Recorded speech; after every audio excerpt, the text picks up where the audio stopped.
Reading from chapter 4, text 34.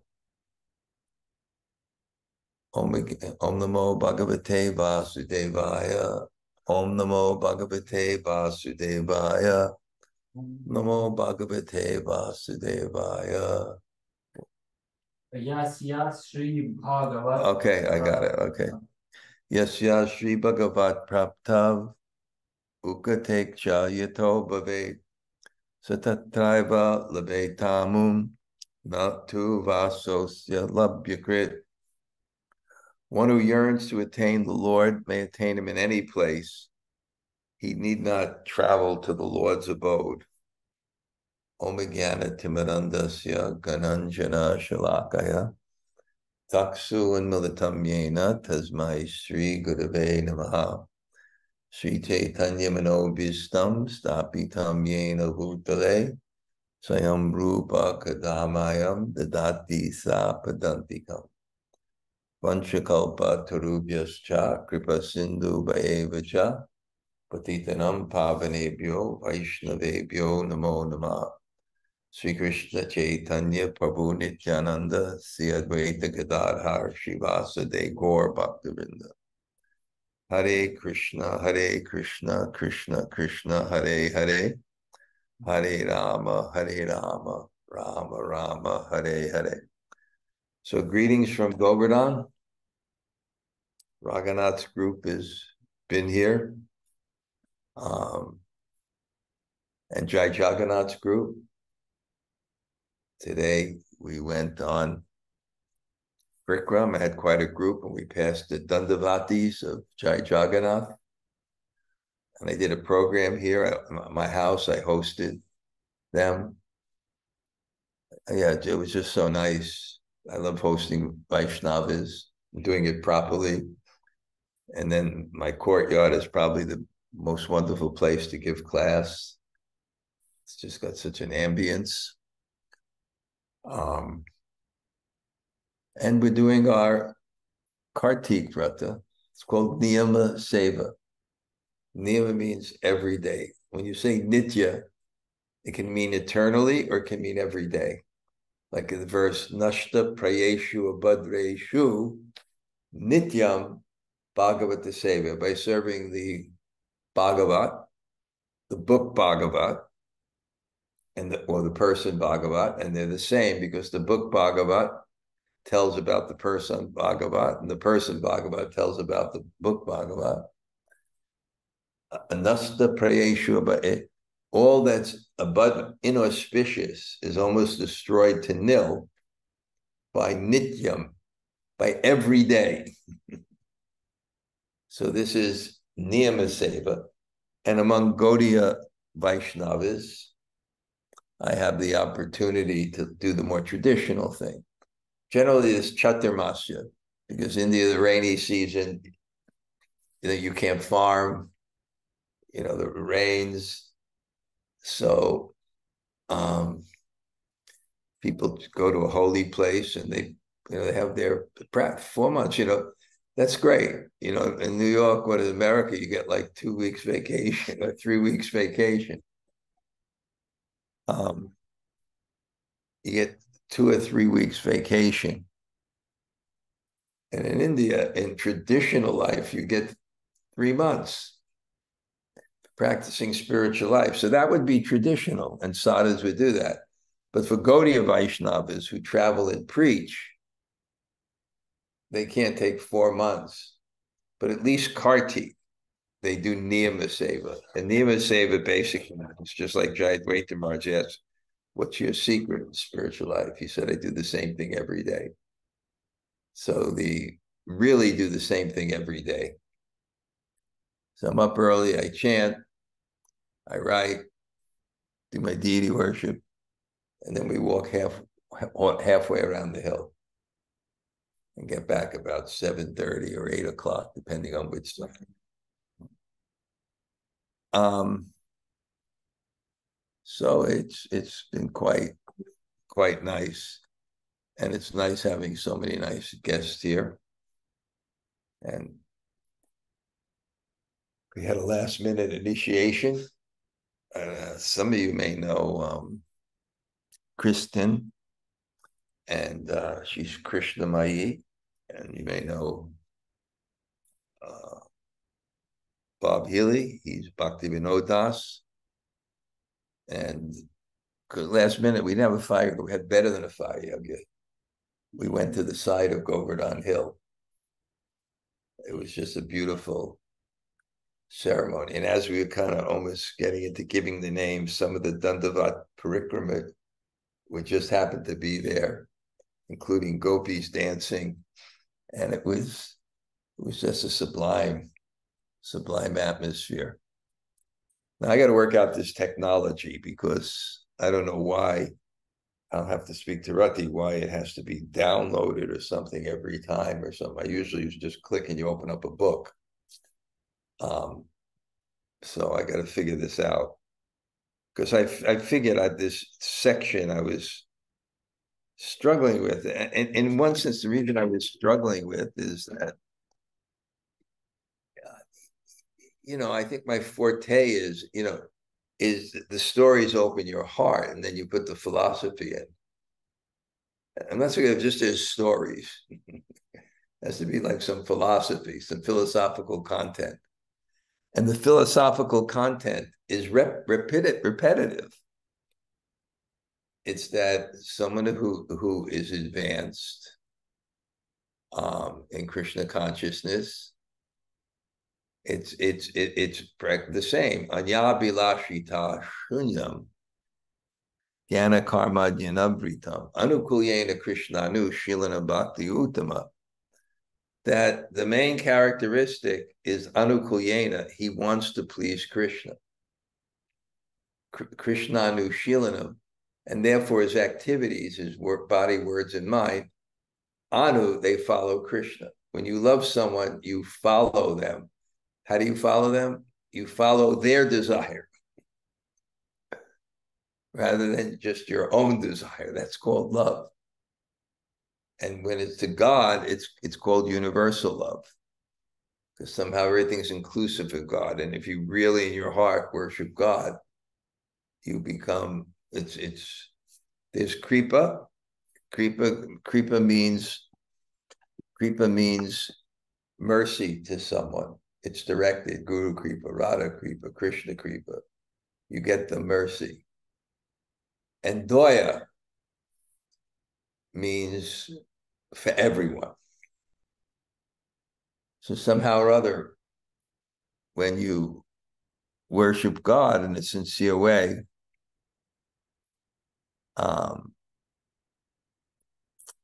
it's for everyone. It's for everyone. Anyway, so it describes, that pure devotional service. No other extraneous desires that are connected to a motive. And it's not covered by karma or gyan. And so it's just, and one who has that love, it doesn't matter where he is, because every circumstance is just a different form of Krishna's mercy to allow you to respond to serve him. So you don't have so much of a distinction of places, especially of the devotees that are being described here. And the same verses I'm quoting all the time. Narayana parasarve nakut, one who's Narayana parayana, who loves Narayana. Narayana parasarve nakutas chanya bibhyati, swaga pavaga narakeshu. Swaga, heavenly planets, pavaga, earth planet. Don't care. Just want to serve God. And then we also see the theme that someone who is in that consciousness,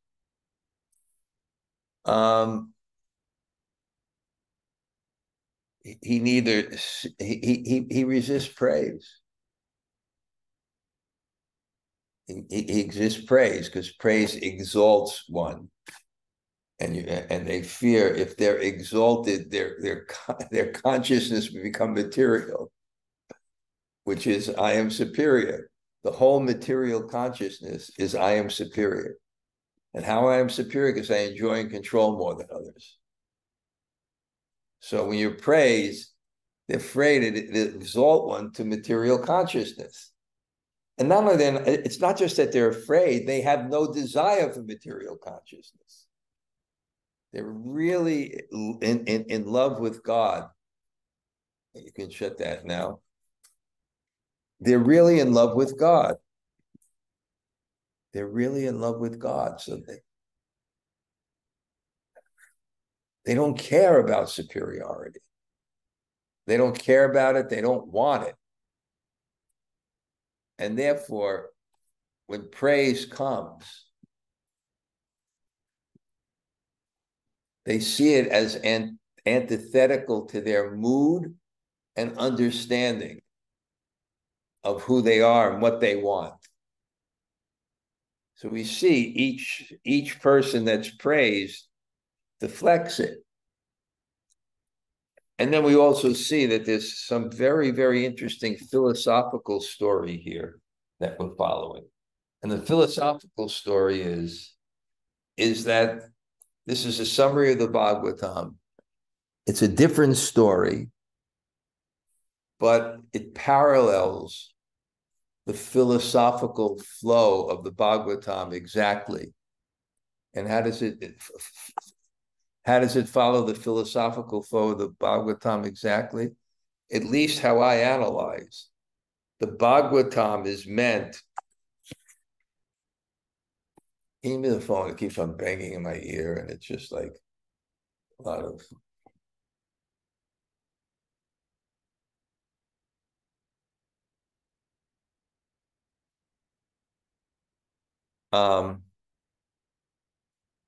the story may be different, the form may be different, the language may be different. You can express the same thing in a different language. It has a completely different form. And you can explain the same thing in a different story, but have the exact same meaning to it. And that's what's happening.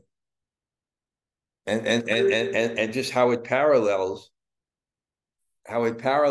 is the goal is to be able to understand Krishna's pastimes as the highest degree of service.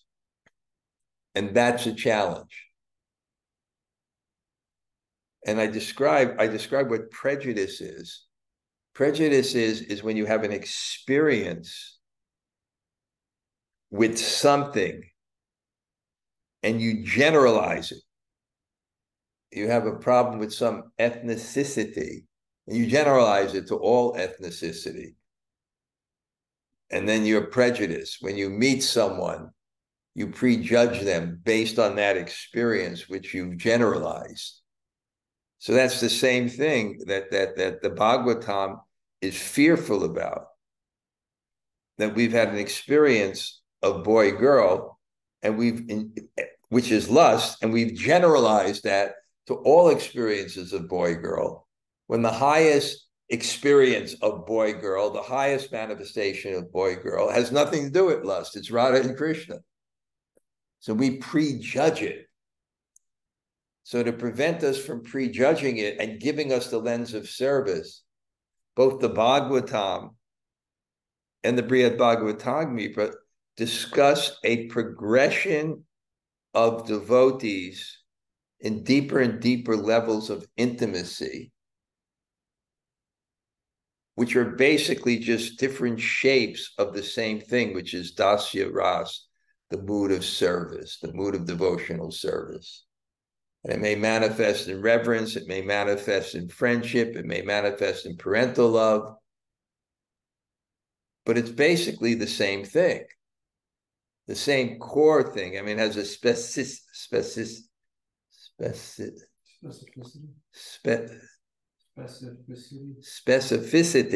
It's a specificity, but it's the same thing. And then you get this understanding what it is. You not only get the understanding what it is, by hearing about these devotees, you become attracted to it. And that which you become attracted to comes to your heart. So with the mood and understanding of service, when you come to Radha Krishna's pastimes, that's what you see. And that's the goal, that we should come to the pastimes and be able to hear the pastimes and be inspired to achieve a level of service to God. So that's the basic thing, and it keeps on coming. I've explained this before. So I actually, which I generally don't prepare very much. I'm just a lazy, intelligent, resourceful person. And so I prepared, and then it disappeared. But anyway, I'll tell you where we're basically at. We're at the point of Bṛhad deflecting praise, which was profusely offered to him by Lord Shiva, who said, go see Bṛhad, to Narada, and then Narada coming right now to Bṛhad and just profusely glorifying him, which is also an interesting thing, because it's the guru seeking the association of the disciple. Even in one of the purports, it says that Narada Muni is the Diksha Guru of Bṛhad. So, which puts Bṛhad in a very difficult situation, because you can't disobey your guru. But then the guru is the one that's praising you, and you want to deflect it. So that's the section I want to read. It was very interesting because he accepted the praise, but kind of minimized it.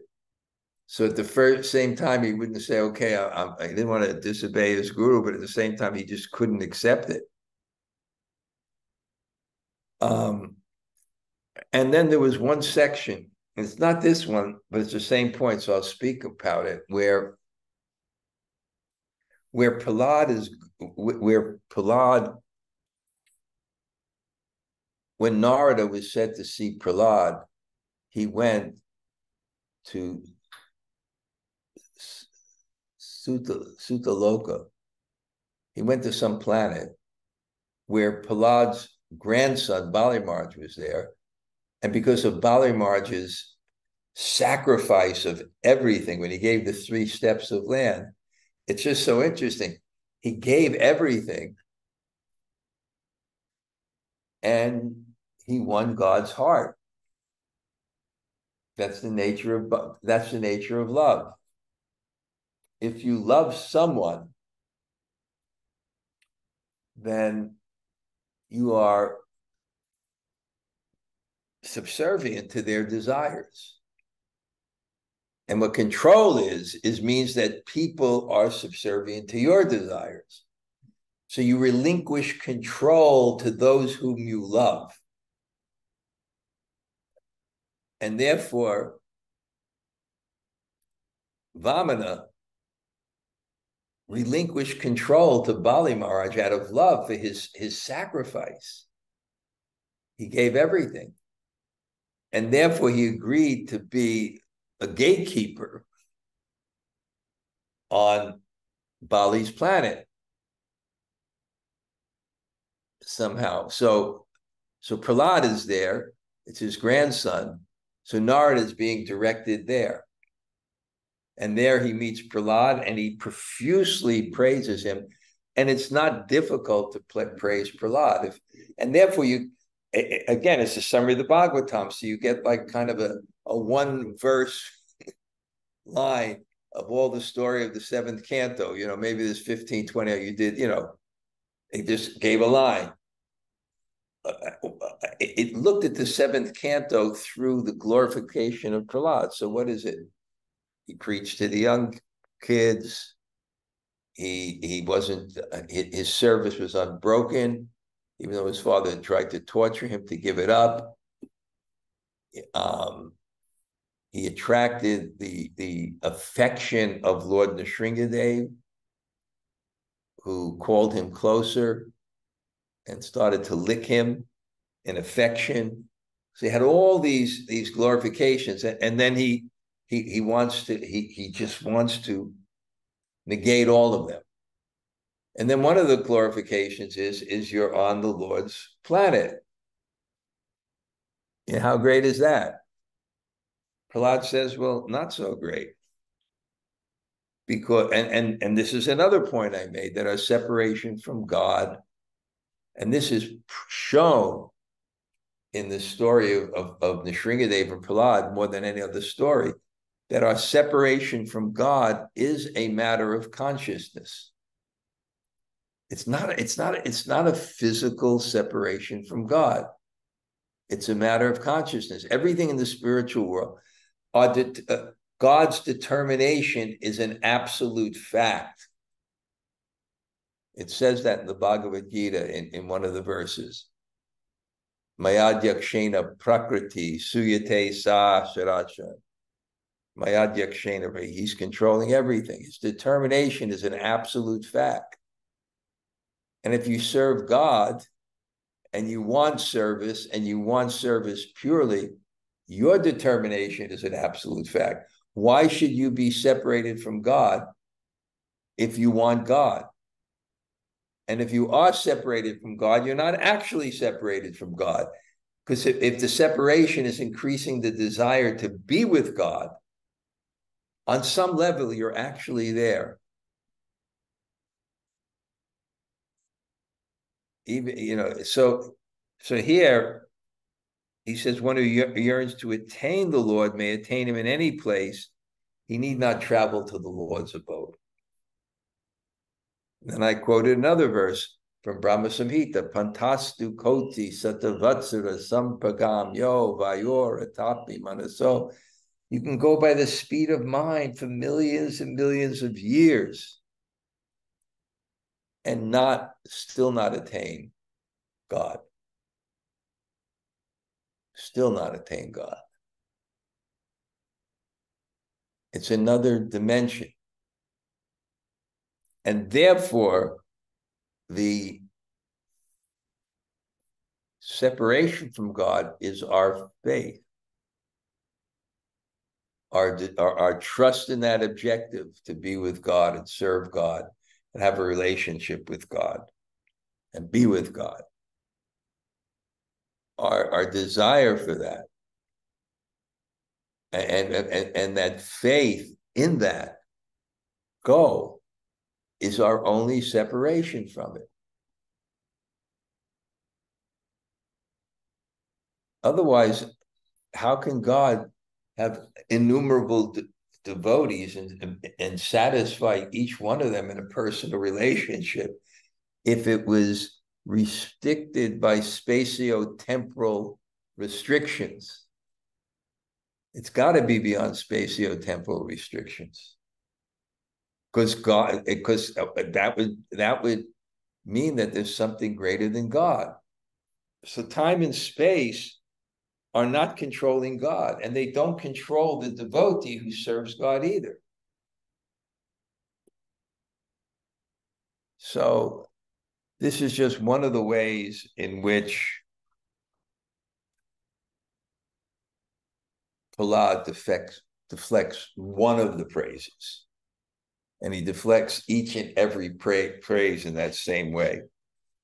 So we'll just read, if the Lord always stays at Bali Gate, then why did I travel so far to Naimisharanya to see him, the Lord who wears yellow garments? So if he's localized in one place, then why did I go to another place to see him? And then you get that quote, I think it's from Hegel, which I repeated many times. Where there is no circumference, the center is everywhere. And isn't that the very essence of the Nrsimhadev pastime? Is your God in this pillar? Is he, yes. Then I will kill him. And he was in the pillar. But you think he wasn't in another pillar? Or he wasn't in an atom? Or he wasn't in your heart?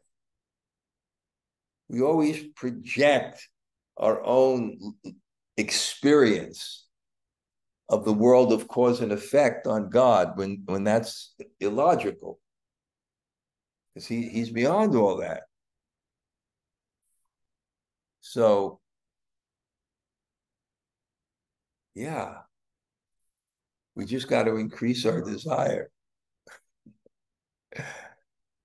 Yeah, I had this realization. I was explaining in my Monday morning greetings that, like, sometimes I'm just walking around that hill and the article comes, it just comes. Or the idea to write the article came. Or I was giving class. I have this group of devotees, a small group. Whenever I go into Vrindavan, they come. And we're discussing very high stuff. The second chapter, the Madhya Lila, which is Radharani's, Lord Chaitanya's ecstasies, which is the mood of Radharani at the height of her love, which is her separation. So we discussed this many times, that reconciling that the agony and the ecstasy. And I gave that simple example of watching a drama and feeling the drama, but enjoying it at the same time. You're feeling these sentiments that are negative, that actually the foundation of them is a bhav of ecstasy. And I said, well, that must be the same thing as Radharani. The separation must be in the drama of Krishna. The couching is her love, which is the highest ecstasy. So I had the same realization the next day. I was sitting on my zero gravity chair. I love sitting on those, because at my age, I think if I just sit at a desk, I think I'll ruin my back. So I'd like to sit on these chairs, which they take the thing. I sit on the side of the bed and I have my books. And so I'm chanting, and it's something when you're chanting a lot.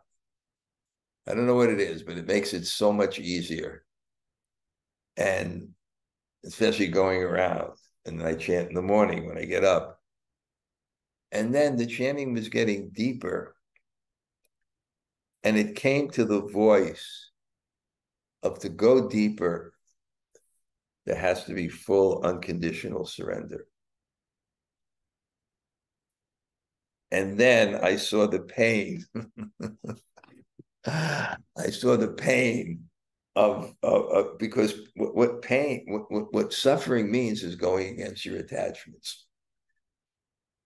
A sadhu told me that's the pain of death. It's not the physical pain. It's losing the family. It's losing the identity. So, but so there's a pain in giving up things also that are not good for you. There's a pain. There's a pain in giving it up. And people give up alcohol, they give up drugs, or they give up some there's a pain. So I was just, when I was chanting, I was going deeper, and I was just, wow, this is scary. But I realized at the same time, there was this kind of lingering pain, like, oh, these subtle things have to go, this lingering. But at the same time, the devotion was increasing. So I had the same kind of realization that anytime anything increases your devotion, even if there's pain involved, the core foundation is happiness. So anyway, so he says, why did I go someplace else? God is everywhere. By your Lordship's mercy, the Supreme Personality of Godhead may have some affection for me. Still, the glory of that affection is very insignificant in comparison to the great mercy received by even the newest devotees. So they have some conception here of the, just simple bhaktas that came up before, describe the people in Vaikuntha as so pure. And so, but why just them? That purity is here in this world too. So he's deflecting. He may have some affection for me, but it's not much compared to the real devotees. The real devotees. Prabhupada said Krishna is responsive. So when someone like Bhaktivinoda, you were describing to me, I'll embarrass you anyway, describing to me that you're FaceTiming your daughter, right? And then she kissed the phone and hugged the phone. She loves her father, right? So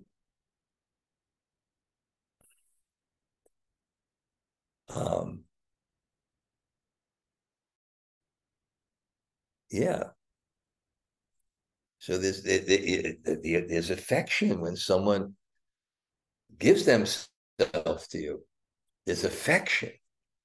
So he's saying, yeah, he has some affection for me, but it's nothing like that.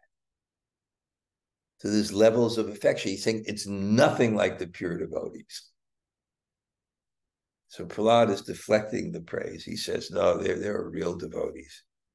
So you saw some affection, because he can't say to Narada, when Narada says he has some affection for you, you're the greatest devotee. He can't say no. It's his guru. So he says, yes, he has affection. But it's nothing like even the newest devotees. O Lord, whose heart melts with limitless nirapati, boundless kripa, nirapati, boundless mercy, are the melting chitta. Nirapati, kripadri, chitta, whose heart is melting with unlimited mercy. Your heart is melting with unlimited mercy. And and God has to have Audarya. He has Madhurya. When the devotees, they have Madhurya, they have sweetness. But for the heart to remain open to sweetness, it has to have compassion. It's just like Radha and Krishna. There's that Madhurya. There's sweetness.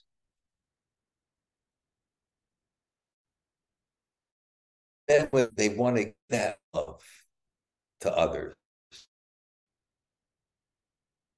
it's all part of the pure heart overwhelming with love. You want to give that love to others, then the Audarya, the magnanimity. It's not that Krishna doesn't have magnanimity and only Lord Chaitanya has magnanimity. But when the magnanimity of God, it becomes a little bit more than the intimacy of love, then Radha Krishna becomes Chaitanya Mahaprabhu and Vrindavan becomes Navadvip. That's why it's Audarya Dham. It's the same thing. So, O Lord, whose heart melts with limitless mercy, why should I make you by describing my misfortune? Better you place your glance on the great mercy the Lord has given to Impurusha Hanuman. So Prahlad made this point before, or maybe it's, I don't know, I've got to get this where I was, but he made this point that he has devotion. And he said, okay, Narada, I have great devotion. But I'm just meditating on God. And I get disturbed. And because I'm managing, you're a king, I get disturbed. So what that means is, it means two things. One, the meditation is not real, because you can't meditate you can't do smarn with a disturbed mind. There is called sadhana kram. There's a step-by-step process. So first you can meditate on the name, nam rupa, then the form. Then when you meditate on the form, then the nam, the qualities, and then the pastimes. But you can't meditate on the pastimes with a disturbed mind. And also, the commentary will make that the best way for meditation is Harinam Kirtan, to become absorbed. We all experience that. There's nothing more absorbing than Kirtan. Oh Lord, please know that when the Supreme Personality of God had appeared in his half man, half lion form to kill my father, he very quickly did his work and then disappeared again. So I didn't really get that much association with Lord Nrsingadev. So you're saying I'm on the same planet? No, he left quickly. I was not able to see the Lord to my heart's content. On the shore of the great ocean, I saw him only for a moment. It was like a flickering dream. Hanuman was very unfortunate. He was able to enjoy the happiness of directly serving the Lord for many thousands of years without obstruction. So Prahlad's saying, "Me bhakta nahi." I'm not really a bhakta. I mean, you say he shows affection for me, but it was a pastime. He had to kill Hiranyakashipu. He promised. Because he promised also to deliver Jai and Vijay, who now manifest as Hiranyakashipu in a Raksha. He had to do it. So this is part of the pastime. It's not anything special. It's not anything special. So there's no analysis there of my level of devotion. It's a feeling that you have. And when you really feel devotion, it means you experience God. You see God everywhere. That's what prema is. Prema is you see God everywhere. It's everywhere in the consciousness. You see God in everything. And when you see God in everything,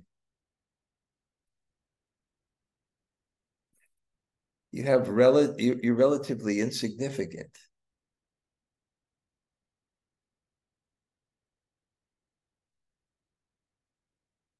He's not arguing. He's just not. He's feeling God's love, but not feeling very significant. So when someone says, "Oh, you're significant," it's just what? What? It's not my vision. It's not my vision. But Hanuman, he was able to serve the Lord for thousands of years. Even in his childhood, he was extremely strong. By the mercy of the demigods, he received many benedictions. He's always free from old age and death. He is completely fearless, a follower of austere vows, saintly, heroic figure, and the uncommon servant of Lord Ramachandra. So this is Prahlad's ecstasy. He's actually in ecstasy. He's describing and glorifying the devotees.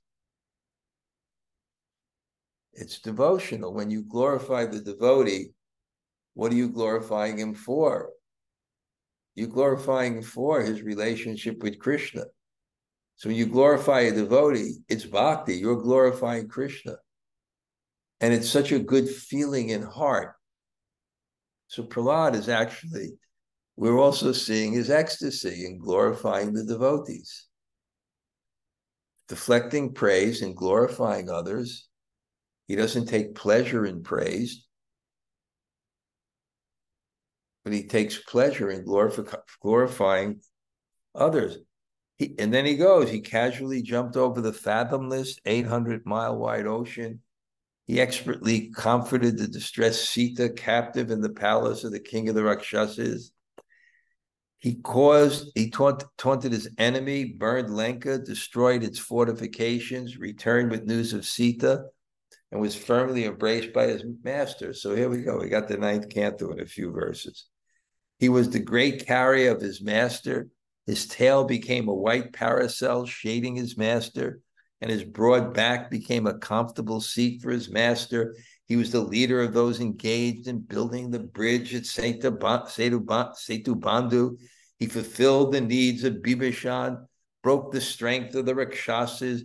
With his great strength, brought the medicinal herd, Vishalya Karini.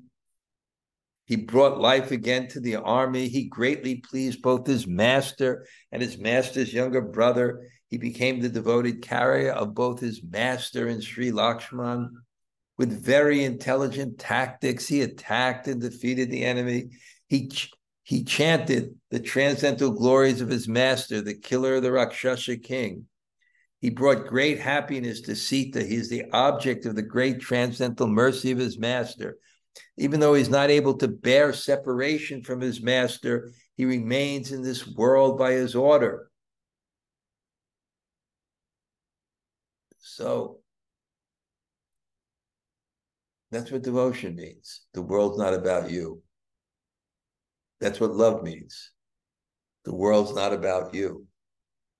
And therefore, someone who actually has love and devotion in his heart, one symptom is he can make great sacrifices for the object of his love.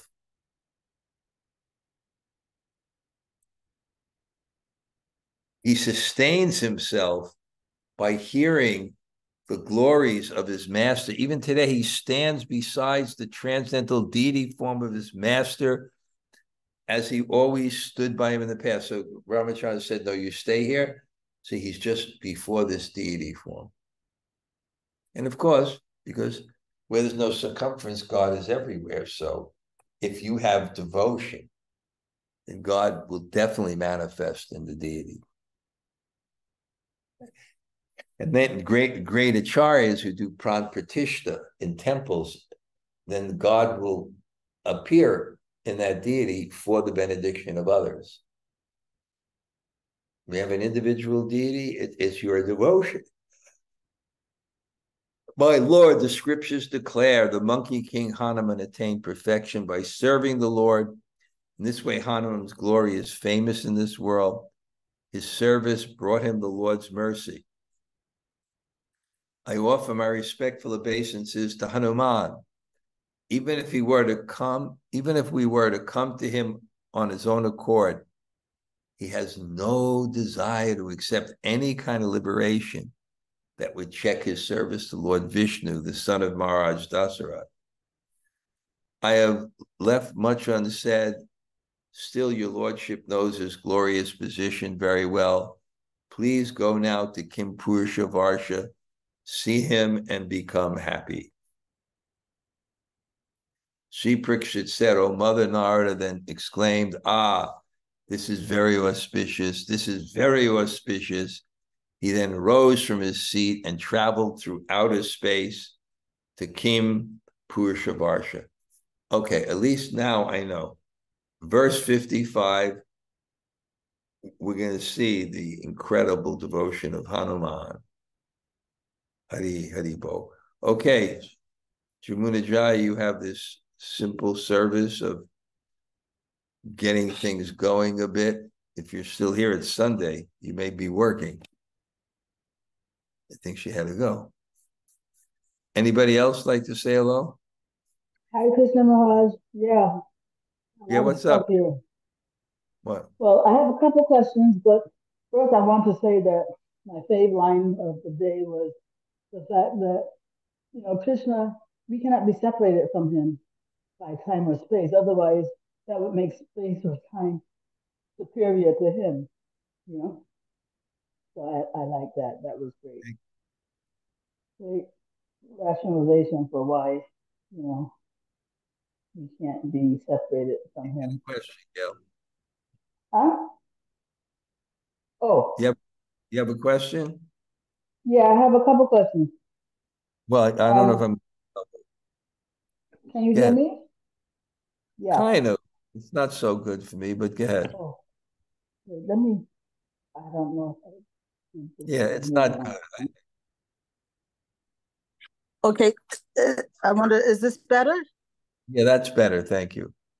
Okay, yeah, so how is it that glorification of the devotees means glorification of Krishna? I mean, I know that, devotees are very dear to Krishna, and the devotees, is not, they don't want any praise for themselves, but how is it like directly glorification of Krishna?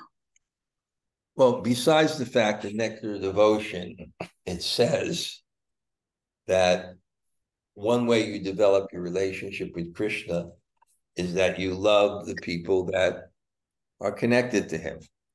Just like at my Vyas Puja, when my mother comes, well, you love my mother independently, but there is that sense.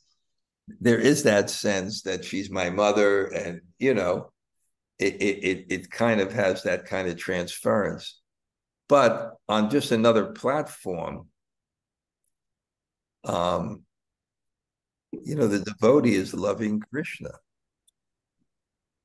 So Yeah, therefore they love anything in connection to him.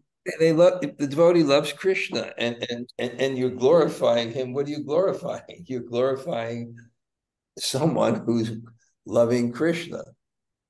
So that's a glorification of Krishna. Yeah.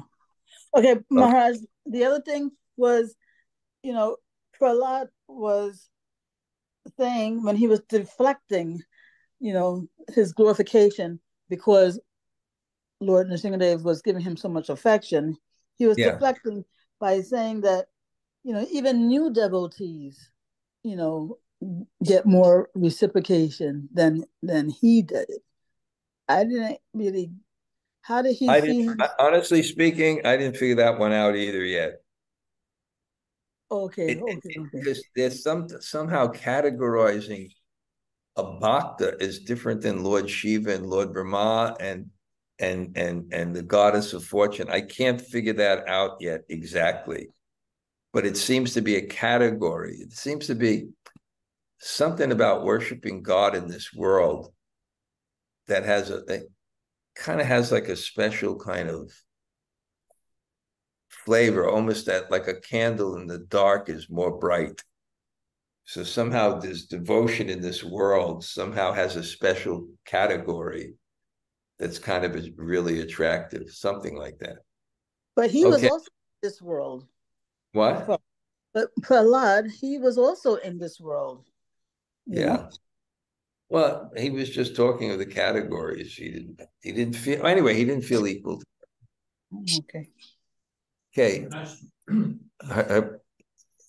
I mean, titles of the chapters can give a hint on this topic. What? Titles of the chapters.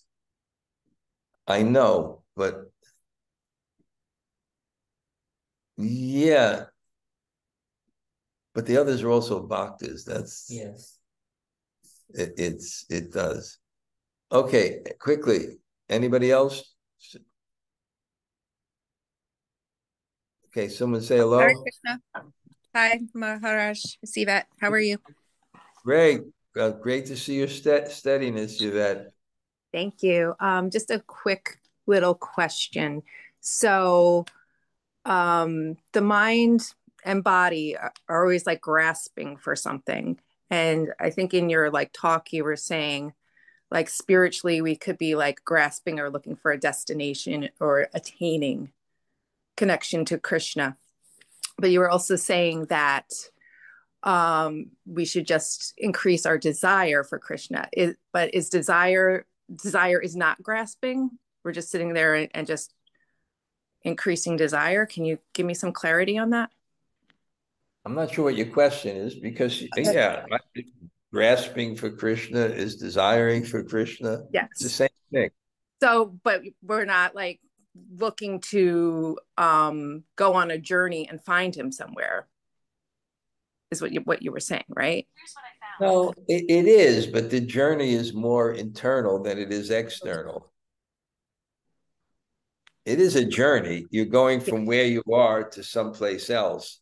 Correct. But it's more consciousness than anything else. Or the consciousness will carry us to another place, not a vehicle. Okay, gotcha. And then the other thing is the fact that Prahlad was on Shiva Loka and came there. It said he came in a second just by his desire. So that's another confirmation of it. Okay, thank you. Thank you. Okay.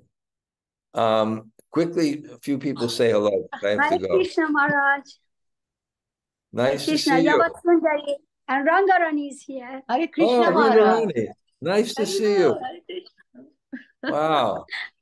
She came to Kish Maharaj. Please accept my Dandavat Maharaj. Thank you. Thank you. It's so nice. I'm sure she must be giving some classes there and everybody's enjoying. Yeah, that was very good. We had the kirtan. Thank you. Thank you very much. Thank you. Okay. Anybody else? Hare Krishna Guru Maharaj, Tota Gopinath here. Wow. Great to see you. Lal's now going, and so is Govardhan. Yep, you got real inspired. They just all switched around now. Okay. Anybody else say hello? Hare Krishna Guru Maharaj, it's all Govinda. Thank you for class. All right. Hey, Lal, say hello to Bhakti Vinod. Haribol. Hare Krishna. Anybody else? Hare Krishna Maharaj. Hey, Amala. It was one person on Raghunath's tour, 21-year-old girl from Albany. Really? Nice. I said, how do you go here? They say through Doug, through Megan Dustin. Ila, something like that. Alia. Okay, Haribo. Haribo, thank you. Anybody else? Say hello. Hare Krishna Maharaj. I can't see.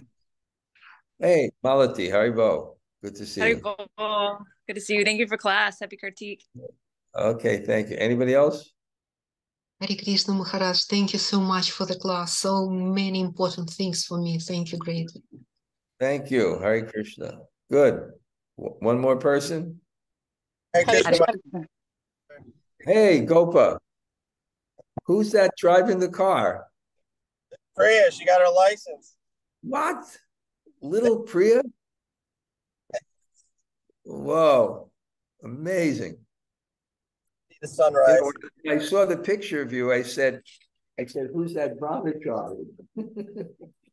I didn't recognize you.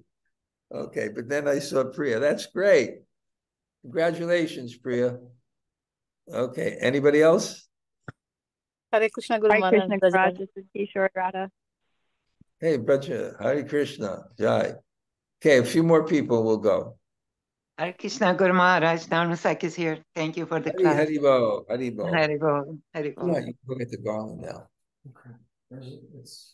You just go out to the main road, make a right, and as you get to the end, to the main road, it's right on the end on the left. Right on the end on the left, toward the banner. Toward the What? Yeah. Okay, anybody else? Hare Krishna Guru Maharaj, Kishore Radha. Kishore Radha, Haribo. Haribol. Good. Who else? Hare Krishna Gurudev. This is Tamala. Tamala, Haribo. Good. Two more people? Hare Krishna Maharaj. Ishwari, Sundari, Haribo. Haribol. I met this really, on Raghunath's tour, this really nice man who met Raghunath 2 months ago. He lives in Asheville. Oh, cool. Yeah. I would love to know another devotee in Nashville. Well, I guess he's a devotee now. He wasn't 2 months ago. Okay. I can find out from Raghunath. Nice person. Just a nice person. Yeah, that would be Okay. great. Thank you. Okay. Anybody else?